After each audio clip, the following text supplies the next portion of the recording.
All right. Huda, do you want to do a very quick just intro to the symposium and then I'll introduce Bonnie really quickly? Well, very, very quickly, thank you all for joining us today. This is our second keynote for this, our 2025 CLT Annual Symposium. We're really, really grateful, Bonnie. Thank you so much for doing this for us. And also Mia, not Mia, Mia, and also Mia and Maha for helping us put all of this together. This has been a week of uh, so many activities. We've had workshops and sessions and roundtables and some very rich discussions in addition to Monday's keynote, today's keynote, and also next week. We also have our final keynote. Sarah Lane Eaton will be speaking on the 25th. So I'm really excited, grateful to have you all here, and I'll hand it over to Maha. Thank you all. Okay. I'll introduce myself in the chat because it's a little too late. Okay, I'm Mahabeni. This is Mia Zamora, and I want to introduce Bonnie Stachowiak. You know her bio from, it's there, Dean of Teaching and Learning at Vanguard University, but she's so much more than that to the world and to me. I think a lot of people know her as the host of the Teaching and Learning in Higher Ed podcast, which was definitely one of my favorite podcasts to know what's going on in higher ed and to know about new people and books that I want to read and things that I need to follow. And she's also the most amazing podcast host and the most amazing person to have conversations with. And when I'm on her podcast as a guest, I learn from the conversations and I feel the first time I met her, I felt like at home. And I love listening to her also speak. So I hope you all enjoy this session today. And I hope you'll all follow the podcast as well, which we'll put the link. Huda, can you put the link to the chat as well? All right, Bonnie, take it away. Thank you for the kind introduction. It's so good to be in community with everyone today. And I have been in many conversations at my university and with people really from around the globe about these emerging technologies. And one thing that just comes up consistently for me is not that any of us have the exact right path or the exact right way to think about this. This is so new still for so many of us, and all of these things that are swirling and all the changes that happen just tend to really bump up against parts of our identity. One of the things that you're going to find about me today and in conversations that I lead is just that it's important for us to recognize that we need to go somewhere, but that may even change sometimes in the middle of a sentence as to what is necessary, what is needed in a given context. And I think it's important for us to be gentle with ourselves and gentle with each other in our pursuits of living out our sense of mission and purpose in the work that we do. You'll hear me throughout today talking about go somewhere, and it's a little bit of a double entendre, which is a double meaning that it's both go somewhere in terms of making some small commitments to take action.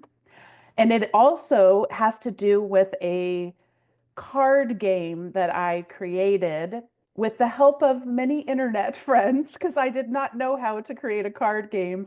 And we're going to play a couple of pieces of Go Somewhere today. And it will be helpful to you if you have a piece of paper and something to write with near you. That'll be helpful if you'd like to play little bits of the game today. Again, a piece of paper, something to write with will be helpful in that endeavor.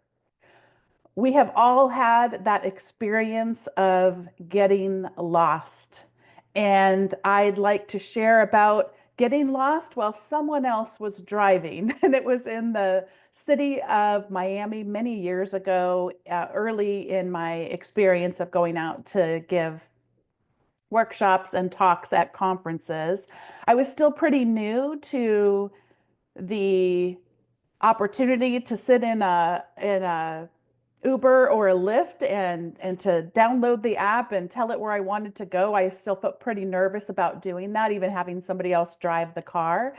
But I felt like I had finally got myself settled and I had typed into the thing that I'm going to the Miami Convention Center.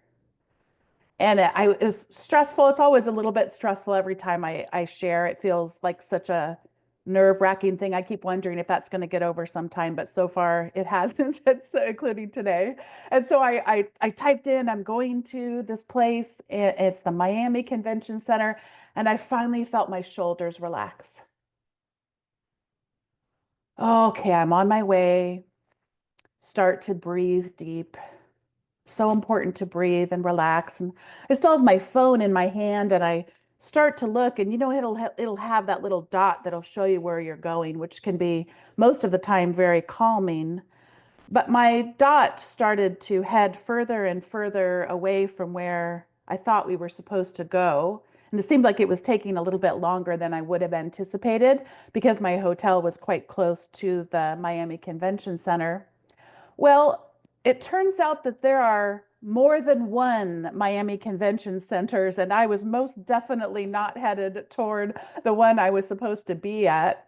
And I think about all of these emerging technologies, and specifically we'll be talking today about artificial intelligence and just about the ways in which we can get lost and how much that can bump up into our sense of fear and that we don't know where we're going. And I wanted to share this quote from Winnie the Pooh with you, which has to do with getting lost.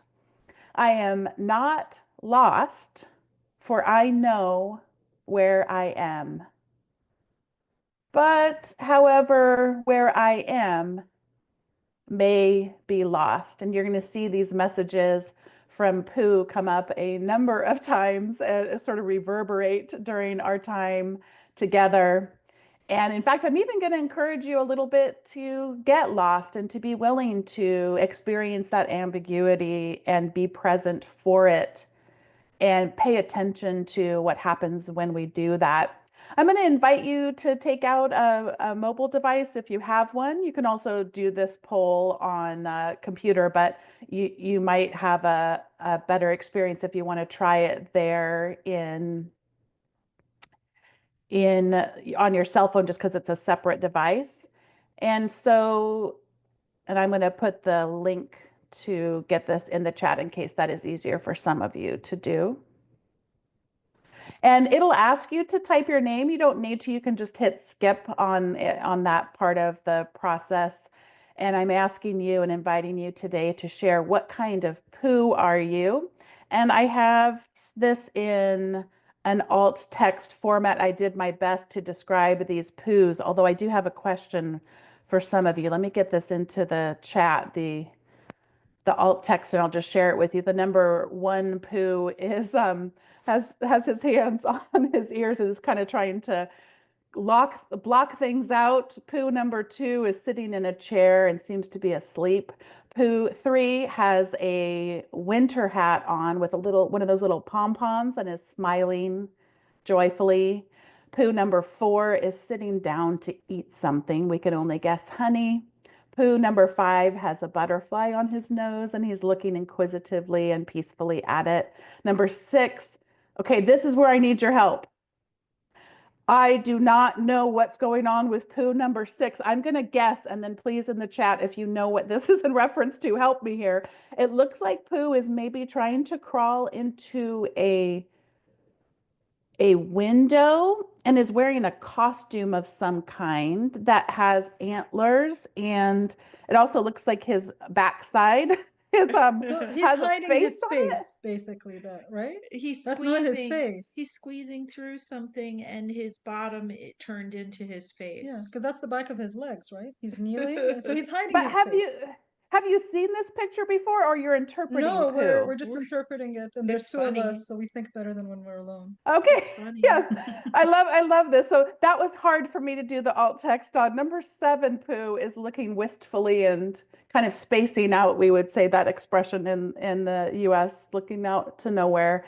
Pooh number eight is wearing his pajamas and has a a cap on as part of his pajamas. Looks like maybe he wishes he was asleep, but is a little bit afraid. And Pooh number nine is eating from a honey pot. So I invite you to participate on that poll. It looks like some of you have done so. And if it's giving you any trouble, feel free to type in the chat, just type in the number if it's giving you any trouble. But let's have a look at what people have said here.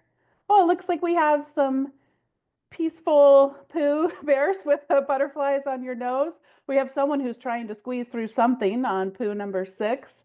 We have some who are number 1, kind of putting your hand over your ears. And we have one smiling poo looking rather satisfied. We have a few number 7s. And I'm going to clear the image because I'm trying to remember. Oh, yes, number 7 is kind of looking out into space, kind of contemplating perhaps. And it looks like in the chat we have a lot of 7s as well. Thank you for participating in this poo poll. I was preparing yesterday for talking with you today, and we share a Poll Everywhere account, and it turned out that my colleague had like 12 of these check-ins that were all, of course, I knew it was him instantly because I accidentally clicked on the one that was a Yoda themed, a Star Wars themed one. It absolutely cracked me up, but I do love these icebreakers and how they can sometimes speak more than words. I spoke about getting lost and becoming comfortable with a feeling of getting lost. And I just want to share that, as Maha mentioned in her introduction, I have been for more than a decade now airing weekly episodes of the Teaching in Higher Ed podcast. And throughout some of the most difficult times, throughout the most joyous times, throughout all these different seasons, some of which, as I mentioned, can happen even within the same day, I have been eternally grateful to the people who have given so generously to come and share on the podcast. And it's really helped me feel not always less lost, because sometimes their inspiration sparks parts of my imagination that feel scary at first, but they definitely have helped me feel less alone through all of these years. And in case the podcast is new to you, it has been around since June of 2014. And as of now, 557 episodes. I am nearing 5 million downloads, should cross it any day now, and have had more than 90 countries that are listening. I do crack up because I'm going to just admit to you right off the bat that sometimes the names of countries come up and I think, is that seriously a country? There are a lot of people who listen from places that I've never been, and it's just so wonderful to be a part of this community. One thing I would not want to happen today is anybody feeling lost in a sense of that you wanted to capture something that we talked about, but perhaps it was moving too fast and you wanted to go back and revisit a resource. And I wanted to let you know that I do this when I am participating in sessions like this. I love taking notes and screenshots and capturing things, and it's really fun for me to do that in advance as well. So you'll see there a QR code that you can access all of the resources for today. I also just placed a link there in the chat that will take you to this spot. And what it is the slide deck that I will be sharing, and also the books that I will reference, some episodes of the podcast that may be of particular interest. Some people may want to see specifically the episodes that have aired about artificial intelligence. There have been, I think it's, how many have there been now? I'm actually going to go to that page because I'm curious. So there's a dedicated page with all of the episodes about artificial intelligence. Oh, I can't easily do a count here, but I'm going to estimate that we're coming up on close to 25, maybe, that looks like. So lots of great conversations. And one of the things you'll notice if you look at even just this page about artificial intelligence is something that I really have enjoyed about the place where I find myself today is getting to hear from people that share such different perspectives about artificial intelligence. I'm going to be sharing part of that game that I mentioned, the Go Somewhere card deck game, with you today. And one of the things that we talk about are metaphors. And I also linked to a wonderful article written by Maha and some of her colleagues about AI metaphors. And you'll definitely see so many different perspectives. My colleague drew a picture of a dumpster fire as her metaphor having to do with AI. And then you'll see such different perspectives where people will say it's a superhero and every perspective in between. And I'm just finding more and more with every passing day that I'm treasuring all these different perspectives, that they're cultivating and they're shaping an important dialogue where no one person, no one perspective is entirely right or entirely wrong. We need each other in this time, and we need to hear from these different voices and perspectives. What's also important, as I shared, is that we go somewhere, we make a tangible commitment to continue our learning, and that learning happens together. And we need to, part of that, if we're going to learn, is be willing to and vulnerable about getting lost. So this is a little bit of the goals for today. We want to permit ourselves to fail a little bit through play and curiosity. We want to recognize that there are significant ethical implications of the continued emergence of artificial intelligence. We want to enhance and expand our digital fluencies. We're going to be together analyzing metaphors. None of this work should happen without a pursuit of alignment with our own values and sense of morals. And finally, we want to go somewhere, make those small commitments to move, to change to what is emerging. I love a kind of humor that's a little bit of a niche. It is will be most enjoyed to those of you who might teach research classes, specifically statistics classes. And that is humor about the mix-ups that can happen when we confuse correlation versus causation. If you ever want to make me chuckle, just send me one of these because I am here for all of it.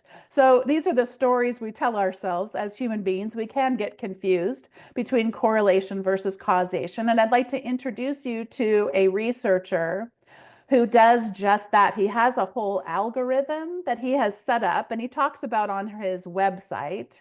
His website, by the way, is linked to on that resources page. So if you wanted to take a look at it, I'll just show you right where it is to orient you a bit. It's about spurious correlations. This is where Tyler Vision describes how he does what I'm about to show you. This humor found in random correlations that should not be interpreted as causations, having to do with the stories we tell ourselves. So here is a random correlation. The number of websites on the internet correlates with the total wind power generated globally. Another one from his site, the number of master's degrees awarded in engineering technologies correlates with the hydropower energy generated in Vietnam. And the final example I will be sharing from his website, the number of associate degrees awarded in mathematics and statistics correlates with Google searches for dollar store near me. So if you'd like to find out more about how on earth does he do this, what is his practice for coming up with this, and he has it here at the bottom using Python, JavaScript, PHP, and PowerPoint. And if you want to just enjoy the what he calls the spurious correlations, you can come and even subscribe to his RSS feed and continue to get this kind of joy and use it with students as well. There's another story that has continued to persist. It is the story of the digital natives. I'm going to invite you in the chat to share, for anyone who may not have heard this, what is this story that we sometimes tell ourselves? What are digital natives? And what are digital immigrants? Just type that in the chat if you would. I'll give you about 30 seconds. What's the story we tell ourselves having to do with digital natives, digital immigrants?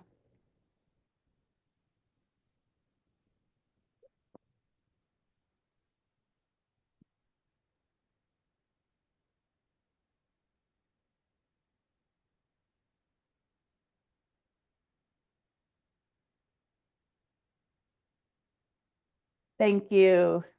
We've got Jenny and Maha. Digital natives are people who grew up with technology all their lives, so they obviously know everything about it.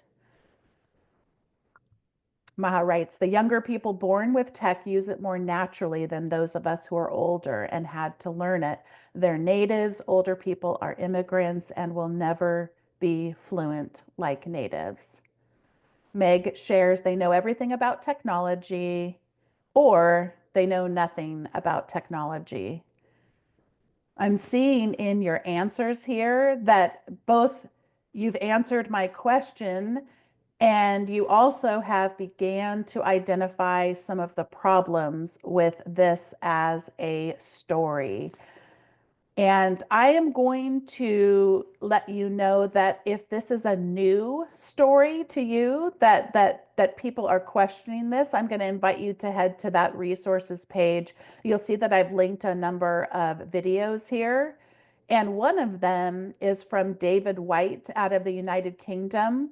And he talks about this, where this myth began from Mark Prensky.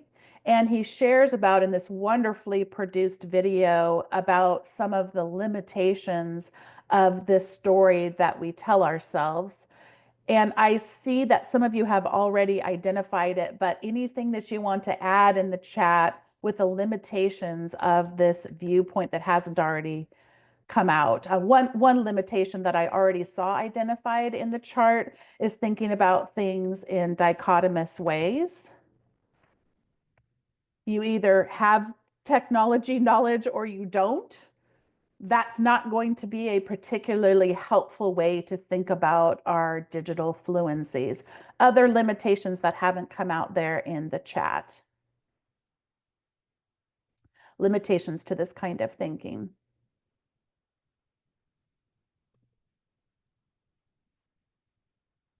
Yeah, okay, so here we go. This is very important. Maha says, not all young people are like that.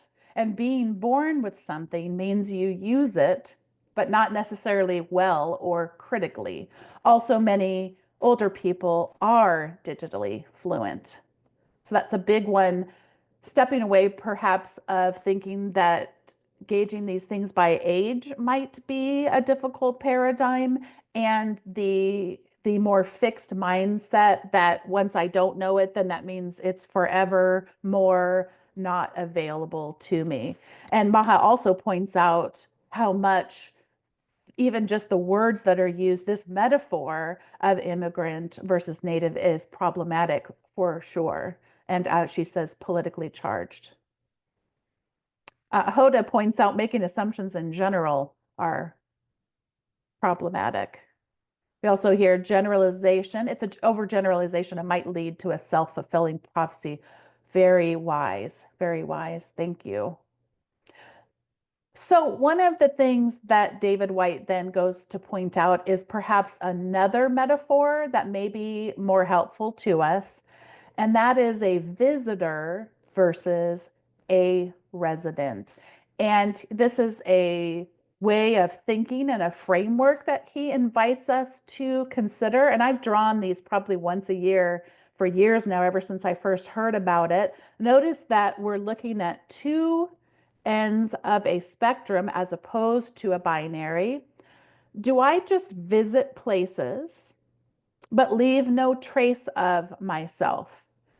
And so for quite some time, the website formerly known as Twitter, I would just go there and visit, but not leave traces of my social self. Speaking of things that have become politically charged in recent years. So when we are visitors, we go places. He uses the example, David White also uses the example of your banking. Most of us go and conduct our banking without that being a public thing. I chuckle to myself because there is this payment service called Venmo, and you can make your charges public. And some politicians have gotten themselves into trouble by the things that they decide to purchase and don't realize that their purchases, things they're paying for, are made publicly available to people. I find it I can't imagine that I would ever want someone to know, for example, how much I paid for my last haircut and when that was and who it was with. But some people, that's a space where they would feel more comfortable than I do being a resident. So the other end of this spectrum is a resident where we leave social traces of ourselves there. And then you'll notice in David White's model, there's the personal and then the institutional. And so I'm going to invite you to look at this diagram. And in the chat, I'd like to invite you to help us see, what do you notice about it? And what do you wonder about it? So it could just be one thing that you notice about this particular sample from David White, and then what is one thing that you wonder about it, as in this would have been created by a person, and so what would you wonder about this person, and what might you notice about their map of visitors versus residents? And I'm going to place in the chat here some alt text for what we're looking at on this diagram. And while you're typing what you notice and what you wonder, I'm going to share this diagram. We have visitors and resident on the x-axis, and we have personal and institutions on the y-axis. And we have a very small Twitter icon all the way over on the visitor and in between the personal and institution. We have a small Facebook up toward personal. We have a medium-sized YouTube, mostly between personal and institutional, and mostly between visitor and resident. We have the two largest icons here are Instagram and LinkedIn.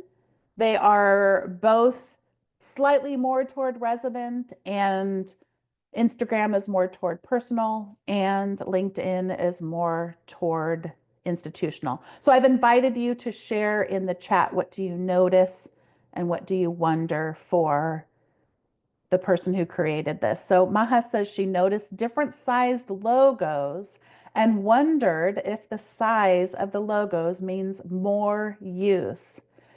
For example, Instagram and LinkedIn are bigger and Facebook and Twitter are smaller. And yes, that would be a correct assumption in this case, that some people, and by the way, David White's been doing this for a long time. There are examples of these kinds of maps all over the internet, and some people choose to make the size of the logos in proportion to their estimated use of those services. And Meg says, I wonder if LinkedIn has shifted at all with the downfall of Twitter, and where would Blue Sky fall? Yes. I'm going to invite you to take out your mobile phone or whatever it is that you used for that last poll. And it's time for another poll. So instead of just looking at someone else's map for their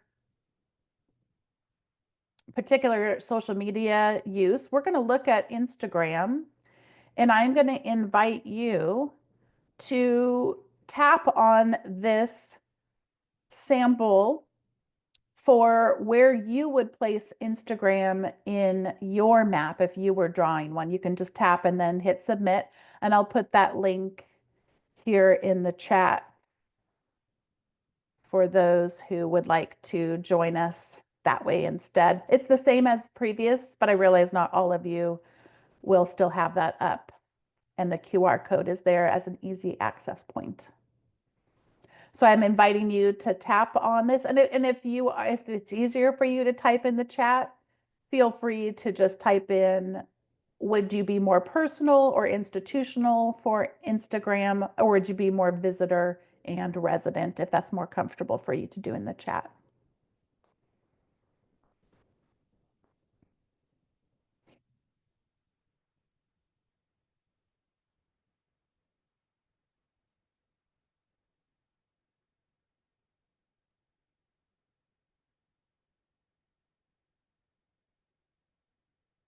All right, just about 10 more seconds. One thing that is surprising to me is how spread out this is. I am accustomed to seeing more clusters when asking this particular question in workshops and keynotes that I do. So that's surprising and fun for me to see something quite different.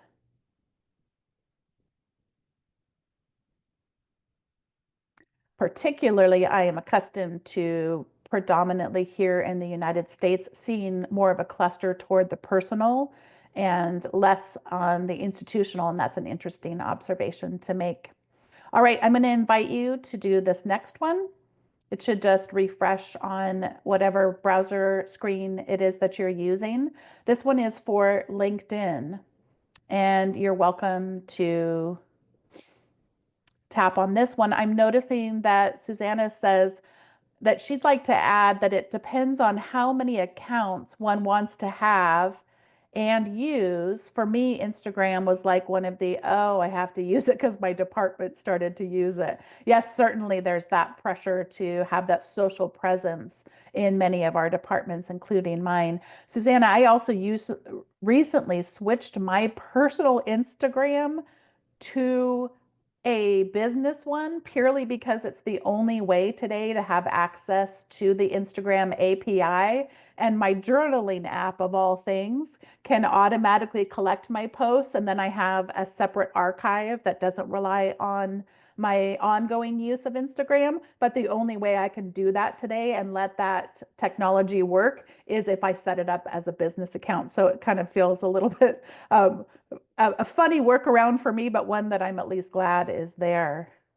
Wow, LinkedIn is similarly, we are quite literally all over the visitor residence map on this one. Fascinating. I have one final one to invite you to respond to, and this one is having to do with Wikipedia.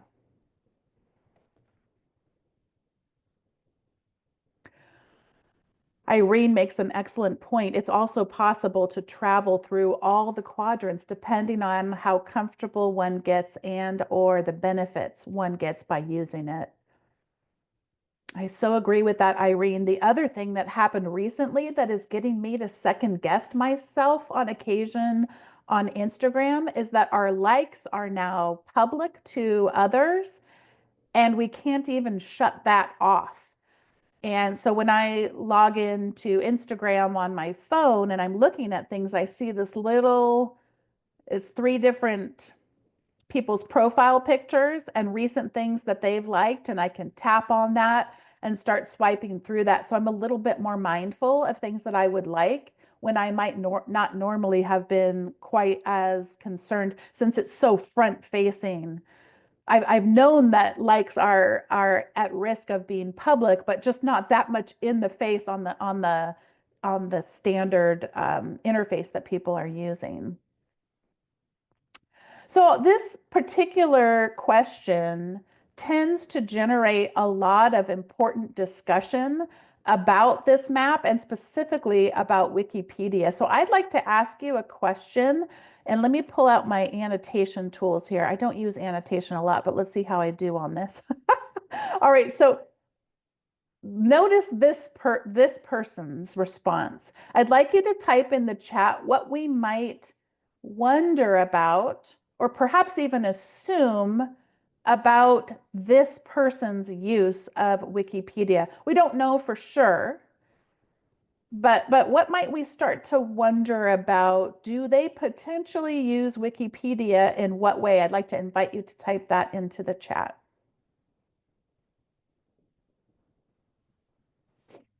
Also proud of myself for my excellent use of Zoom annotations. Jenny has it. Jenny says, maybe they're a contributor. So I have found, I've asked this question probably at somewhere upwards of 20 different workshops. One of 2 things is typically happening here. One possibility, as Jenny said, is that this person is using Wikipedia either in their teaching. So there's a whole Wikipedia educational foundation that can work with you to have assignments as part of your class to equip students for how does the editing process work inside of Wikipedia, and then to actually go through editing entries. So that may be what this person has. The second thing that sometimes happens, I will say actually more often than not, is that someone is confused. And I'm confused all the time. So I'm saying that in a celebratory way, that as educators, it can be wonderful when confusion exists. And something like this, an activity where it opens up, where we're still testing this out. What does it mean to be a visitor? What does it mean to be a resident? For someone, they may have just confused what it meant. What it means to be a resident is to leave traces of ourselves. So this, by its very nature, would involve participating in the editing process of Wikipedia. And Maha's got something that she wants to share.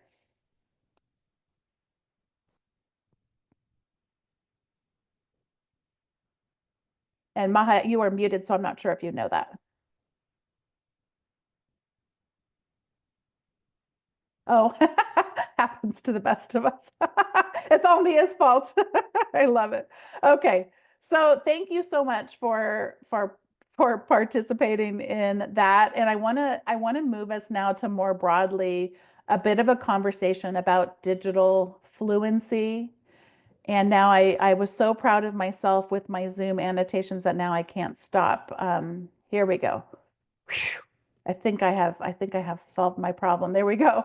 So digital fluency, let's look a little bit about what is meant by this term. And then we're going to specifically look at AI fluencies and what is being said about that. So you've maybe heard about digital literacy. You may have heard about digital fluencies. I tend to use these terms interchangeably. However, researchers have tended to separate this and say that a literacy is more about communicating, like the example of the telephone here, versus a fluency would be using digital tools to create something. So I would say that most of what I see is these terms used interchangeably, but if you'd like to know how some researchers have differentiated them, the fluencies tends to be on when creation is happening. Jennifer Sparrow talks about digital fluency as where we're using technology to create new knowledge, new challenges, and new problems, and to complement these with critical thinking, complex problem solving, and social intelligence to solve new challenges. And there are generally 5 components that researchers will say are involved in digital fluency: our ability to be curious and remain in that curious state. Think about curiosity as a form of humility. Yes, we're using tools to communicate, and part of that is communicating across diverse populations. We're using our knowledge and skills to create new things, and we are using data to help us make informed decisions. And finally, we are realizing that failure is a valuable part of the learning process. And that's also going to be a valuable part in us gaining and continually evolving our fluencies.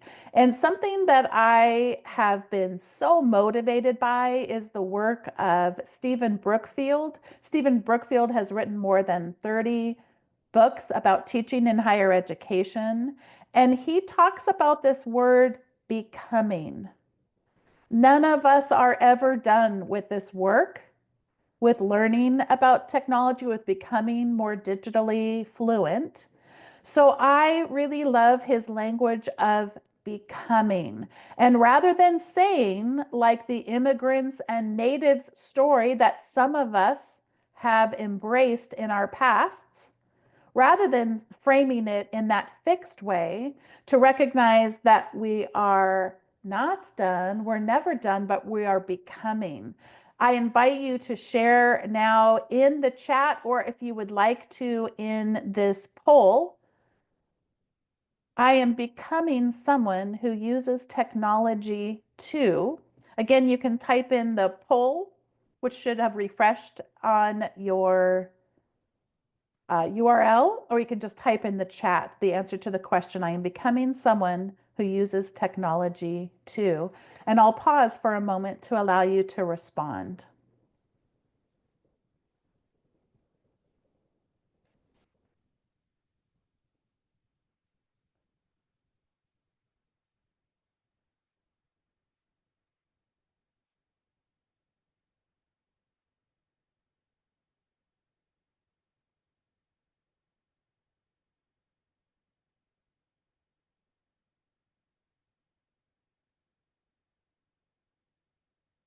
Mohammed says, live and work. Another response is help students use it critically. Some of you have figured out on the poll that you're able to give a thumbs up to upvote answers that you see that resonate with you. If you're typing in the Zoom meeting chat, you can similarly do that through a reaction. You can upvote on the Zoom chat as well. Another response in the chat is to help students and myself toward structure. Another response is wrestle with it. Metaphorically wrestle with it, critical thinking and creative thinking at the same time. I'm noticing on our poll everywhere, gosh, the upvotes are coming in fast and furious. Distract myself from other problems. That's what I'm doing with television recently. It's like, give me something that will take me out of this world and into another world. Even if that's a dystopian world, it all works for me. We've also seen be a better educator, stay up to date, respond to students' needs, explore new opportunities and approaches to things, keep up with students, learn, and also as a teaching tool, disconnect, learn, teach others.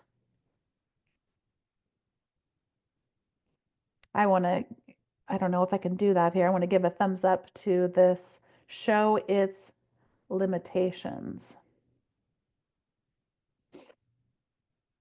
That's going to be an important aspect of us keeping our critical thinking engaged as it comes to the use of some of these technologies. These are really fun. You're welcome to keep going. That poll is still open if I cut you off there, but I wanted to share this resource with you. This is the best digital fluencies map I've ever seen because it is both so comprehensive and it also you can zoom into it and zoom back out. It is from our friends over in Ireland, and I want to point back to the resources page, which I'll put a link to in, again, the chat in case somebody joined us a little bit late or otherwise missed that. So this is from Ireland, their website called All Aboard. Digital skills in higher education, and it's linked on that resources page.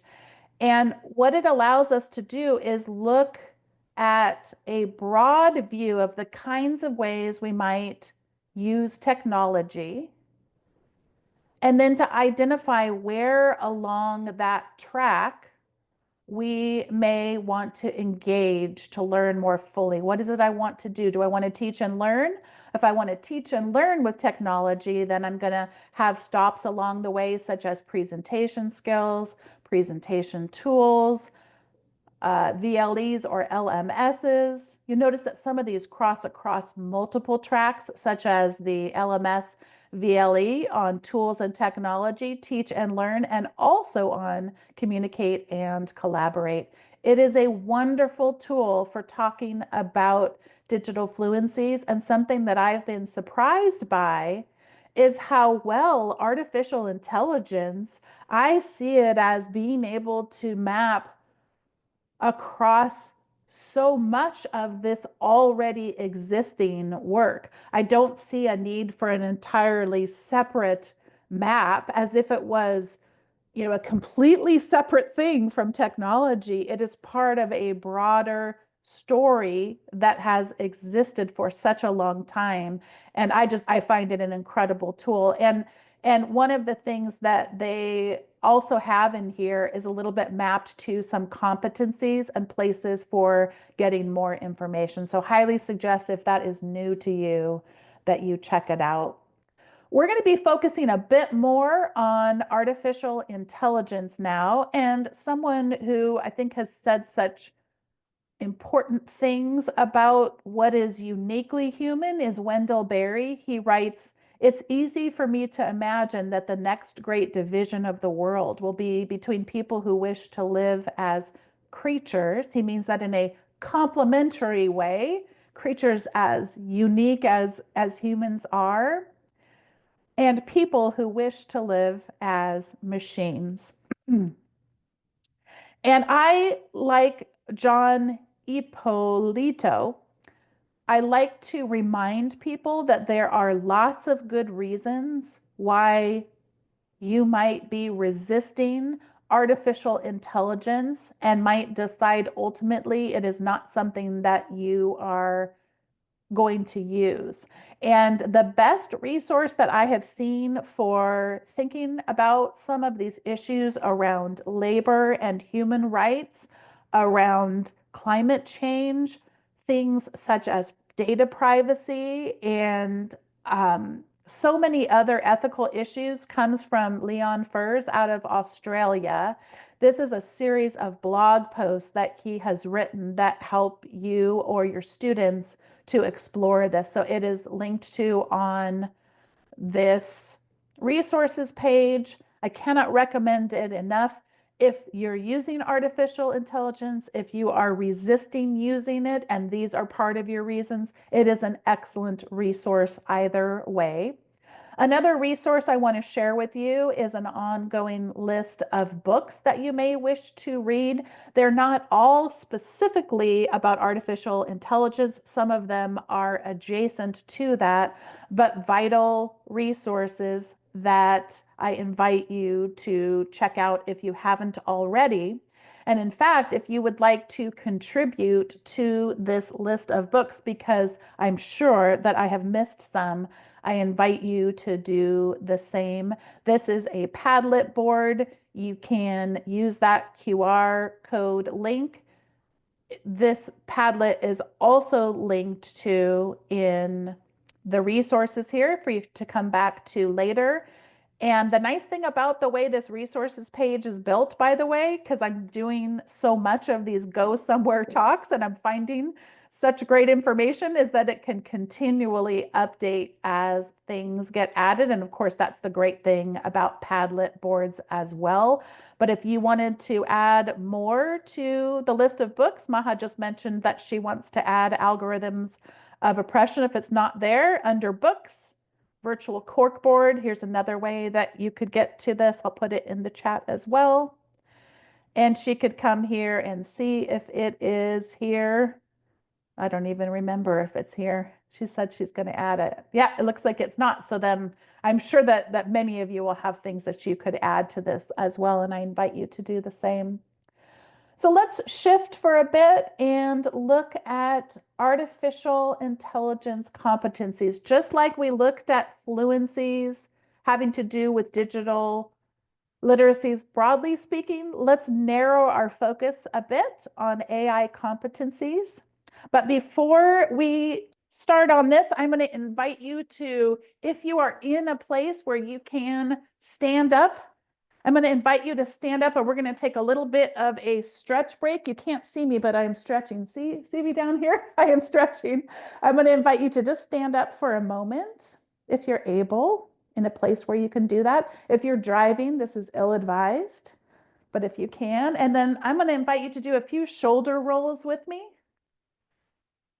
If you are able, even if you're sitting, you might be able to do some shoulder rolls with me. And I'm going to invite you to breathe in for 5 seconds. Hold it for a second or two and release.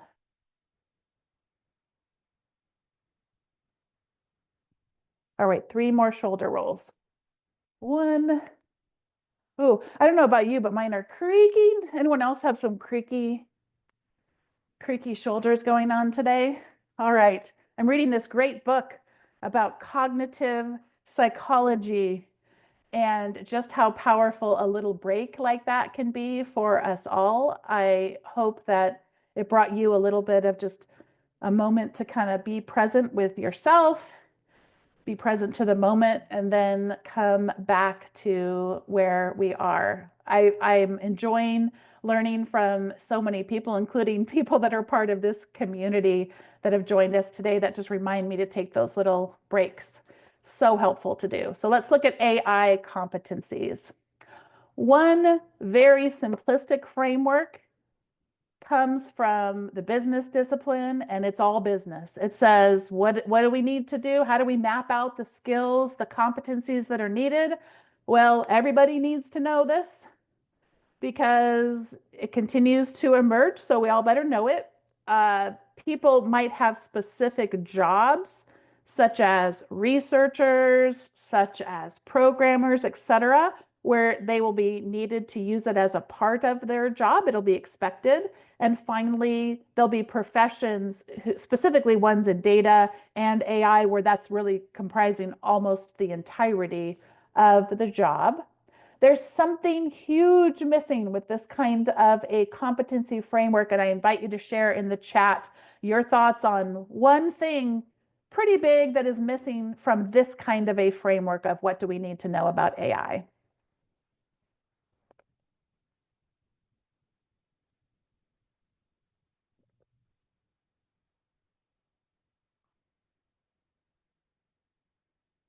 One huge thing that's missing.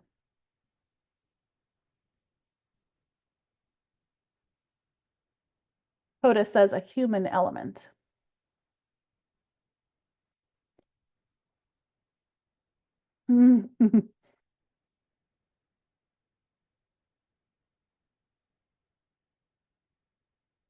Caroline says ethics/integrity. Yes, I would say that something that is missing is, Peggy says feeling warmth. Yeah. Consciousness, students studying. What about jobs that will be replaced by AI? One big thing that's missing, and many of you have touched on this, is having a critical lens.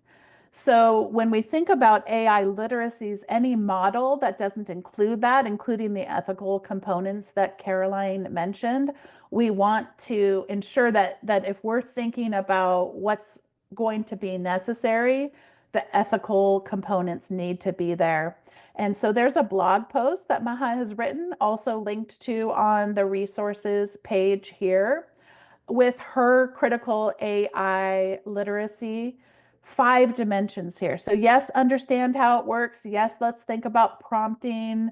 Let's also think about appropriate use and examine those ethical issues, and specifically recognize biases that are inherent in these tools. I mentioned that today we're going to be playing a little piece of a card game called Go Somewhere. And one of the things I recognized that was so important for us to embrace is a sense of playfulness as we're having these often difficult and sometimes polarizing conversations about the continued emergence of artificial intelligence. This is where, if you have nearby a piece of paper, it could be a small one like this, it could be a larger one like this, and something to write with, that will be helpful. I'm going to invite you to create a permission slip for yourself. So if you can take out that pen, something to write with, if it's a pen, it'll provide a greater contrast for you. But you're going to write at the top of your piece of paper, permission slip. This comes, by the way, from Brian Mathers from the Open Visual Thinkery. You're going to write permission slip at the top of your piece of paper. You're going to write, I hereby give myself permission to draw things and not care what anyone thinks.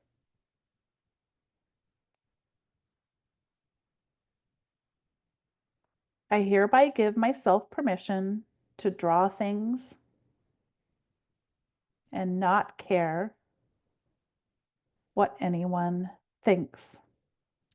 And then I'm going to give you 60 seconds to draw a self-portrait. And if this is something that is uncomfortable, I just want you to see how bad mine is, okay? So that's what we're working with here. In fact, look at Brian's. He's a wonderful artist. These are just a series of shapes. We can all draw a circle. We can all draw lines. Yes, don't forget the eyebrows unless you do not have eyebrows like my father, in which case then you could leave them off. If you wear glasses, they're a nice feature to add to distinguish it from yourself. And if you'd like to, you could put your name down there at the bottom like I did. You certainly don't have to. But I'm going to invite those of you who would like to share your permission slips to do so in a moment, and it'll just become easier. So, all right, we've got 60 seconds on the clock. I will stop talking and let you draw in peace.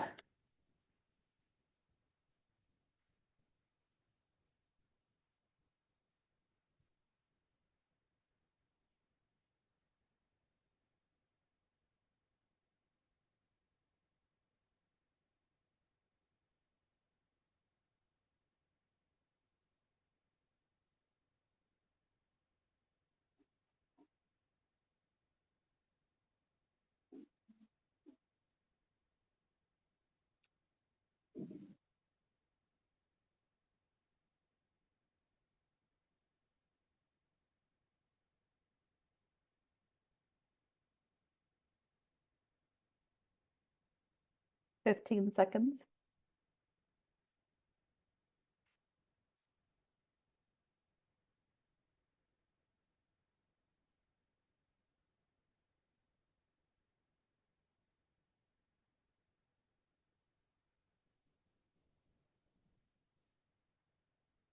Every time I hear that noise that Zoom makes on the timer app, it cracks me up because I feel like it's the noise that they play during the awards shows for like the movies. And like I'm giving my acceptance speech and I've been cut off.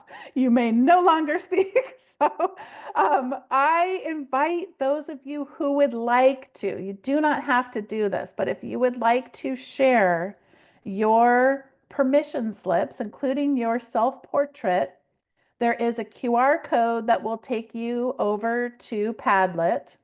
And Padlet just has a little plus sign for you to add a post. And once you click on the plus sign, Padlet lets you take a picture of something. So if you do this with your phone, it's sometimes easier to just get a quick picture of your permission slip right from your phone and add it to the Padlet board. This is entirely optional, but those of you who feel comfortable sharing your permission slips are invited to do so. And in a moment, we'll take a look at some of them. So again, easiest probably if you have this drawing, your self-portrait in front of you. Easiest to grab a mobile device, scan the QR code, and then there's going to be a little plus sign.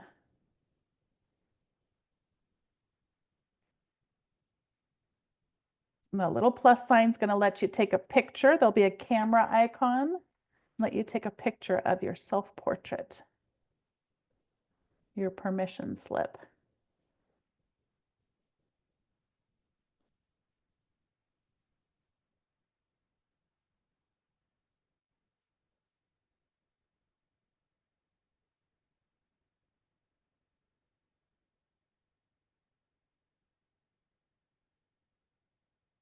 So far, I have seen 0 permission slips come through except for mine. So that means one of 2 things. You're spending too much time on your self-portrait, or I have not given sufficient time for you to head over to Padlet. Or what's one of my other options you did not want to share? Oh, slow internet. Thank you, Maha. Another possible option, slow internet. I do see, I did not know this. I'm going to stop sharing that window for just a second because I didn't know that Padlet does this. This is kind of fun. So if you look way up here at the top, I can see that when people are joining. It has like that little 3 dots sort of dancing around. Looks like someone is thinking, and I didn't know that Padlet does that. And so we can see that Jenny's, oh wow, Jenny, love it. She's got great glasses on too. You can see Mahas there. Oh, this is awesome.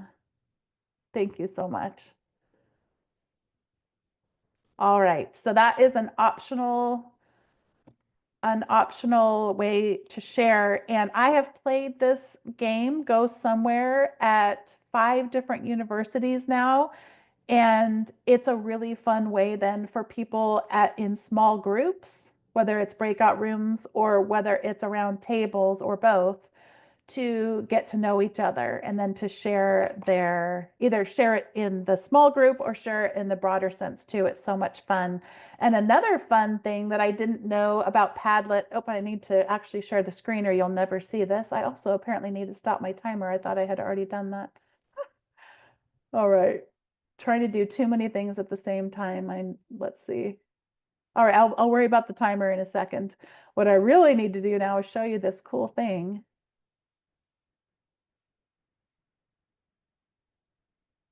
So this is what most of us, including me, are used to seeing on a Padlet board, how the different contributions that people were making show up like this. But watch what happens when I click on just one of them. It creates a little bit of a slideshow. If you look up here, I have arrows I can go through. And it's just a really fun way of sharing in a setting. By the way, discovered this in a presentation I was giving at my university with 150 people. What a time. What a time to be alive to notice that it would create that slideshow for us. It was really fun to get to see that. All right, so let's see. Thank you so much for sharing your permission slips with us. And we're going to go to the next part of today's activity. I mentioned that a lot of metaphors have been used in attempts, whether we talked about the digital natives and digital immigrants, or whether we're specifically talking about artificial intelligence. And Irene, by the way, has asked a question, is there a way for making this game more accessible? And I invite anybody in the chat who wants to brainstorm on that with Irene and myself. One thing that we did, Irene, in the past would be to have people to verbalize a self-description in those small groups to talk aloud and describe themselves as a means of a self-portrait. But I invite others to share if you have ideas for us as well. Would love to hear your comments on that. All right, so lots of times metaphors coming up about how to describe artificial intelligence. I shared about a colleague using a metaphor of a dumpster fire, another colleague using a metaphor of a superhero, and everything in between those. A wonderful resource for you to be aware of comes from these 4 researchers who developed metaphors for critical AI literacies. As a continuing reminder, this article is linked to on the resources page. And the title of this article brings out some of the metaphors that have been used: assistant, parrot, or colonizing loudspeaker. ChatGPT metaphors for developing critical AI literacies. And they talk about the purpose of their work as follows. Our work helps extend this conversation on creating supportive environments for AI learning by arguing that supportive learning environments around AI should also make space for critical exploration of the nature and ethics of AI. And this is a look at the AI metaphors. And we're not going to go through every single one, but I want you to notice 2 things here. On the x-axis, we have the anthropomorphic dimension, whether a metaphor is human, such as a clueless intern or an AI tutor or coach, or semi-human, such as an octopus or a Terminator or a cute hapless robot, or a non-human metaphor, such as a cake making exercise or autocomplete or plastic surgery. So that's on the x-axis, is the human, semi-human, or non-human.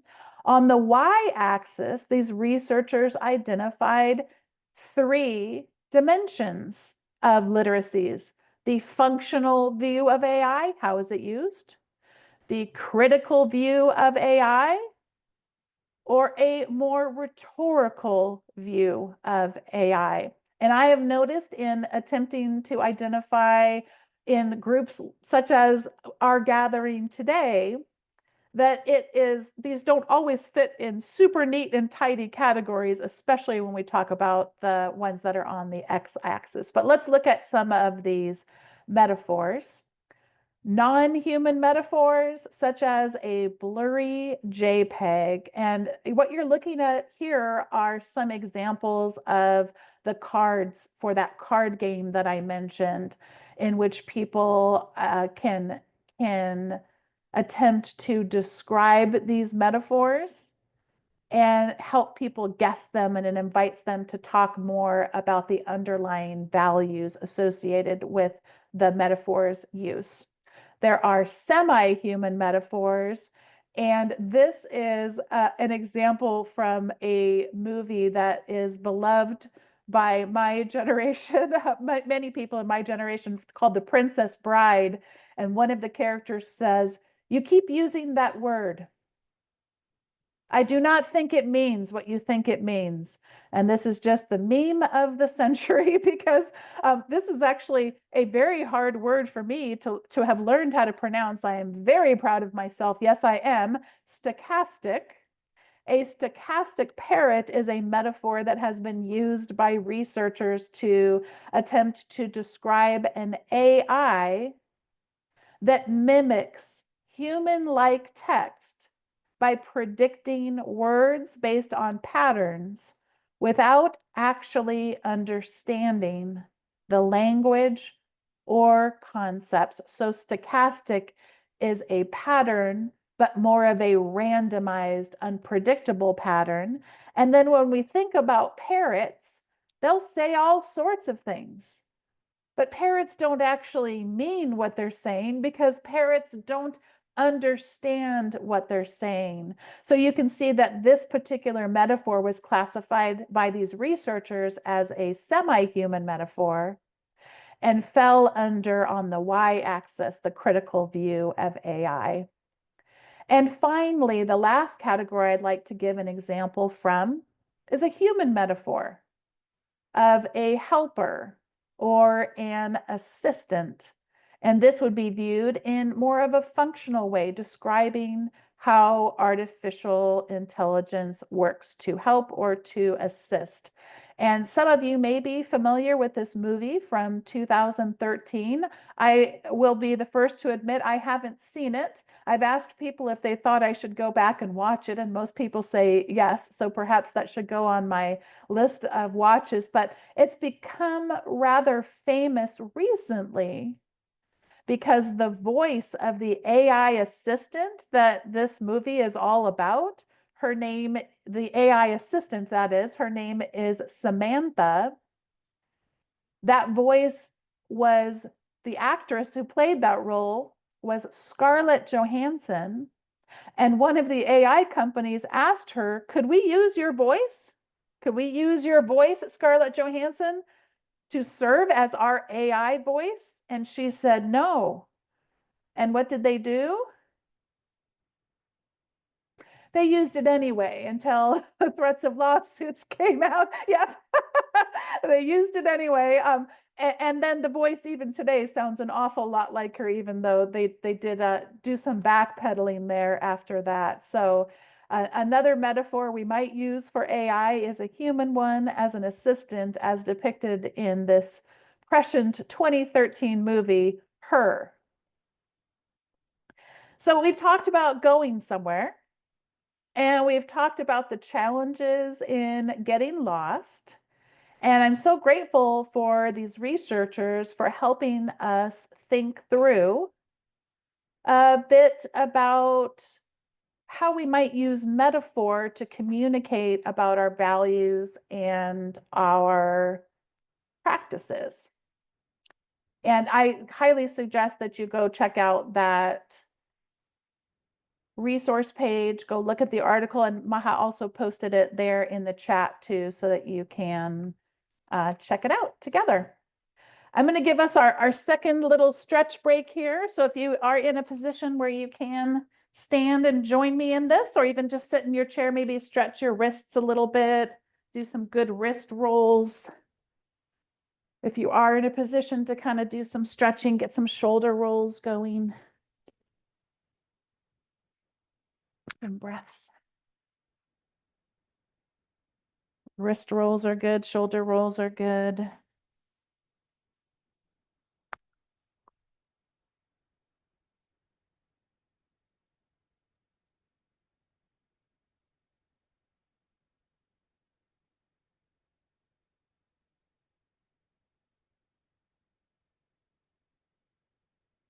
If you are in a position where you can even just close your eyes for a minute.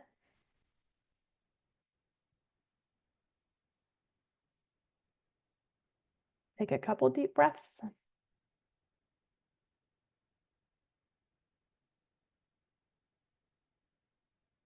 We can come back to ourselves as we finish our time together. I'd like to focus on packing our bags. So we've gotten lost together, maybe. We have talked about the importance of going somewhere. And let us now look at the process of packing our bags, which is kind of all about preparation for the journey ahead. One of the things that is so vital for us to remember is to not go it alone. We do not do this work alone. And I want to first just thank you for being here today. Whether here means those of you joining at this exact moment in time, or whether here means you're watching this at a later time, I want to thank you for investing your time to reflect and respond. This work is vital, and it feels even more necessary than even yesterday that we not do it alone. And toward that end, I wanted to share, I was mentioning about 10 years, more than 10 years of airing a podcast every single week, rain or shine, and getting connected with some incredible people, including Tolu Noah. If you're not familiar with her work, I've linked to her on the show notes page, but she's someone who so regularly expands my imagination, and I'm so grateful for her work. And if you haven't, if you're not aware of this, on the Teaching in Higher Ed website, you can click on podcast.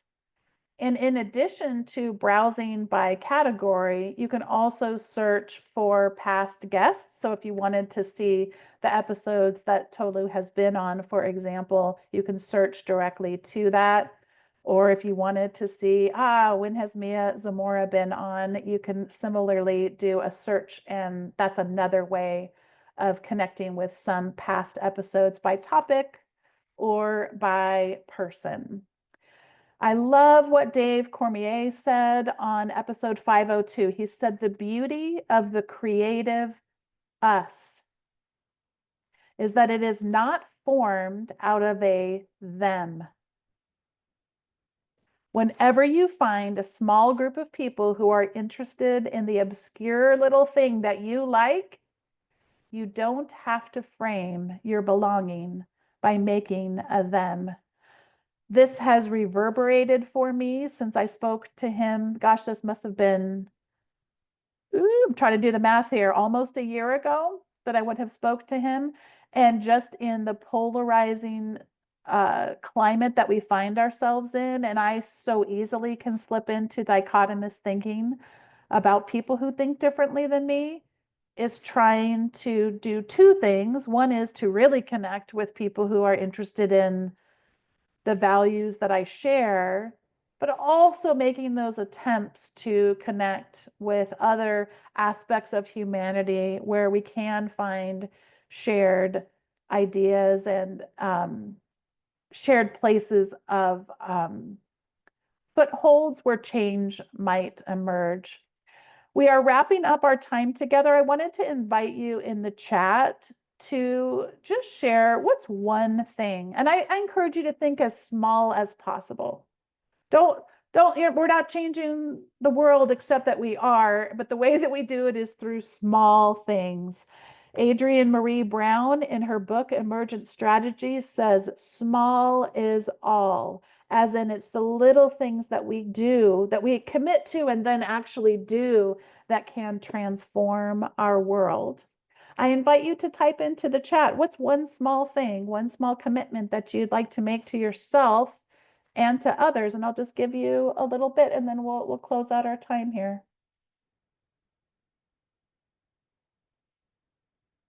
60 seconds to share in the chat. What's one commitment, one small thing that you'll do?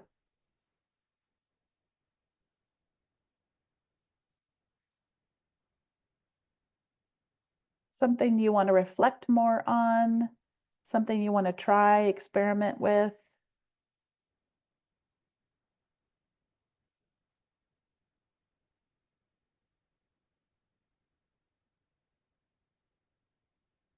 Maha shares, I commit to taking stretch breaks in class. I got the idea from many people, but one who comes to mind is Rissa Sorensen Unruh, who did that on a MyFest session. I think it was even a couple years ago, but it's really stayed with me. And I don't always commit to it. And every time I do, it makes such a difference. Small is enough, taking it one day at a time. Stop trying to do everything. Avoiding bias, whether in or out of the AI sphere. Share my own questions and even insecurities regarding AI use with students. Commit to reading more of the books that were shared. Keeping an open mind. Getting out of the not yetness comfort zone. Giving myself permission slips pretty regularly. Oh, I love that. I need to do that too.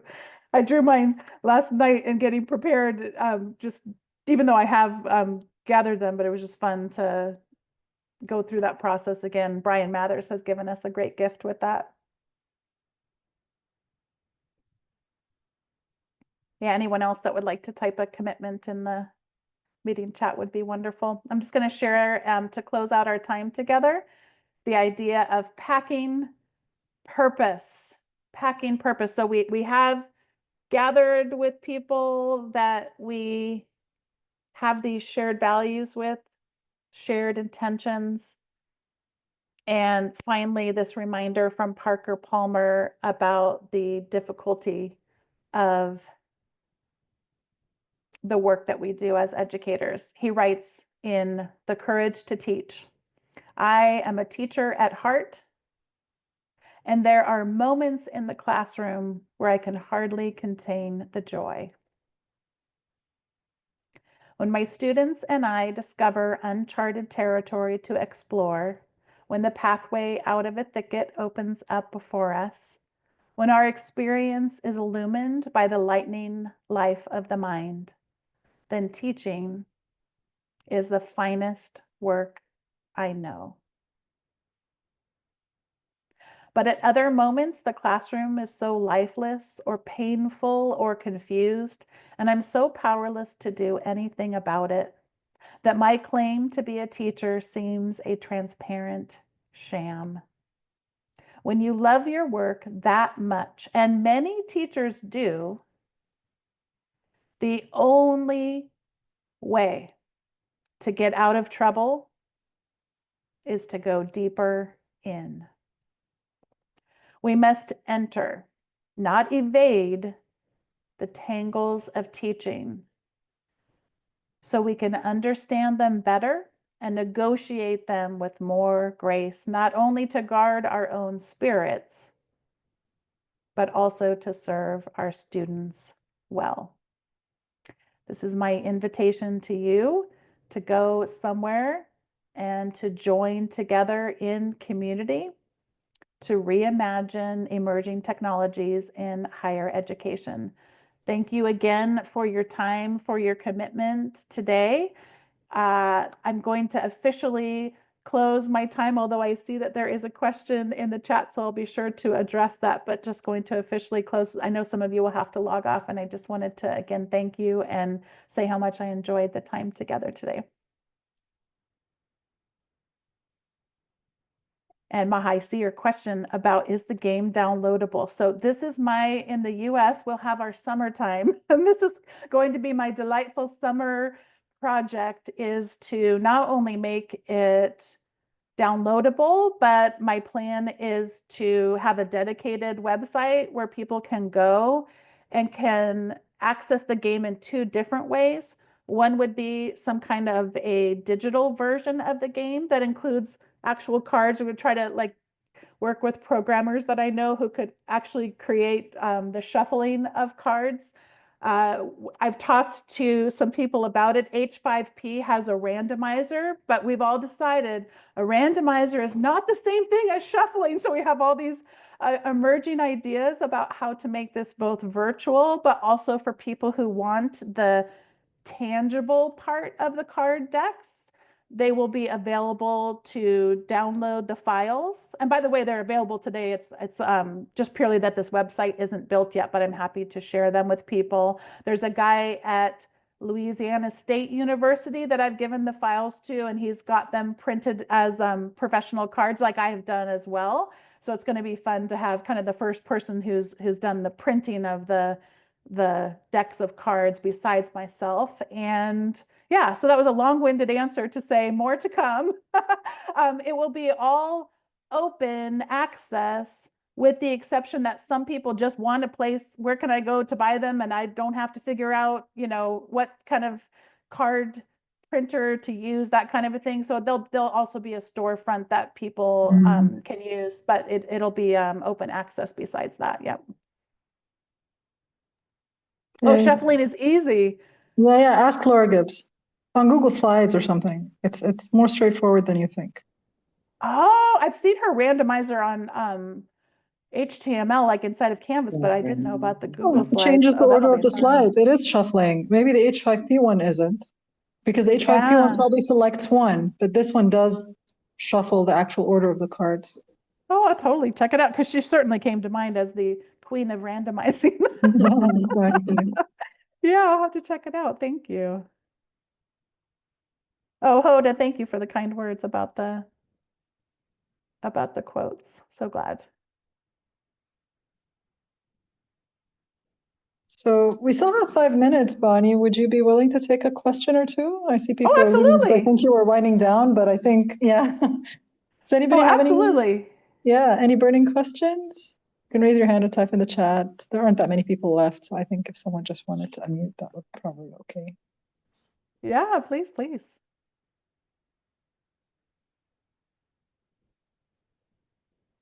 Yeah, Maha, I think I panicked because there were so many people that were like, I gotta go. Did you see how the AI thinks we're doing a thumbs up, and none of us were doing a thumbs up? Like Mia just has her hand like this. Yeah. And my hands are down here. And it assumed that we're doing a thumbs up, and it just went ahead and did it. Like it didn't even check with us. Are we really doing a thumbs up? Like imagine if you were saying something really sad and we gave you a thumbs up. Yeah. I hate when that I read happens. some articles about, people talking to their therapists on Zoom, and it being a very inappropriate time for, fireworks or something like that. That would be so bad. Well, let me put an appropriate one for how I feel about today. Let's hope it works. Doesn't always work. Yeah. Oh, thank you. Oh, it's good to be with you. You did so much in that session. I can't believe the number of different things from different eras of my life that you brought together into one session, and then bringing it back to AI and the way, of course, I'm just happy with the way you use the metaphors. So that's just an amazing way to see that those ideas grow, So thank you for that work. It was so fun when it first came out and people started sharing, because some of the researchers that you worked with were talking about that was special to them and something that is it Anuj? Am I saying that correctly? Pronouncing his name? Anuj, yeah, Anuj, yeah. He shared that he was blown away that his work had never been used that way, and it made me feel good because sometimes I'll feel, oh, I'm not, a real Yeah. researcher, that kind of thing. So to have taken someone's work and remixed it in a way that was honoring for them felt very, Yeah, very exactly. edifying. And by the way, like Yeah. if people don't know, that Anuj is a PhD student. He's an Indian PhD student in the US, but he's a good scholar. Like he asked Anna and myself and Yasser to join him in this paper. And Yasser is an undergraduate student at AUC. Many of you have probably met him this week, if not before. And Anna is an educator in the US. So they were from all over the place here who wrote that article. So it's a big thing for all of us, really. So it's such an honor to have the work used this way, in a way that more people will benefit from it. A lot of people are never going to read an academic article. So having it accessible in this way is much more useful, I think. Yeah, I was going to go back to your question about the card game too, and Irene's comment about would there be a way to make it accessible? That was another thing that I have been thinking There's about. two ways. Yeah. A digital one would be accessible because you'd have the words. Like just make sure that the words are written in text and not photo. The other, so it would be accessible digitally. But if you did it in print, it could be done in Braille. Or they could use Be My AI. There's a lot of AI tools will read what's on the paper for you. But it's just that people who are completely blind don't know how to put the camera so that they take a good picture. Okay. Because I had the digital files already exist and they already are accessible. So that part, but it was more of the on campus sessions that I've been thinking about how to do that. Yeah. If our university has a Braille printer, so someone could print something in Braille, but the cutting it up into different cards might be hard, like might not be a good use of that tool. Or they might be like tiny cards because the Braille isn't going to doesn't need a picture, right? So it doesn't need that much space. Oh, interesting. Yeah. Anyway, something for me to think about once summer hits. Yeah. Yeah. Or an audio version, but I can't imagine how that would work. This is taking a while. We could ask Yasser, actually. He'll have ideas. Yeah. Okay. All right, you know how that is when your imagination just starts going and going on these things. It's hard to, in a fun way, it's hard to I have to stop myself and be like, summer will be here. It's coming. Yeah. Okay, thank you so much, Bonni, I know it's really early where you are. It's like 7 a.m. now, Yeah. right? Oh my God. So you're up at 5:30. That's amazing. Thank you, Bonni. Thank you so Thank you much. so much. Go ahead. Thank Mia you. wants to give you more hearts. This time I didn't touch something random. It's like, what did I do? What did I press? I said I didn't do anything. Because we were on my phone and on the laptop at the same time, so she could independently type things in the chat if she wanted to. And instead she raised her hand. Thank you so much, Bonni. I saw we had people from all over the world and a lot of people from AUC and a lot of really awesome comments in the chat. And I hope we can build on what you've given us for the rest of the semester, inshallah. So much. Thank you for inviting me to be a part. I will stop the recording.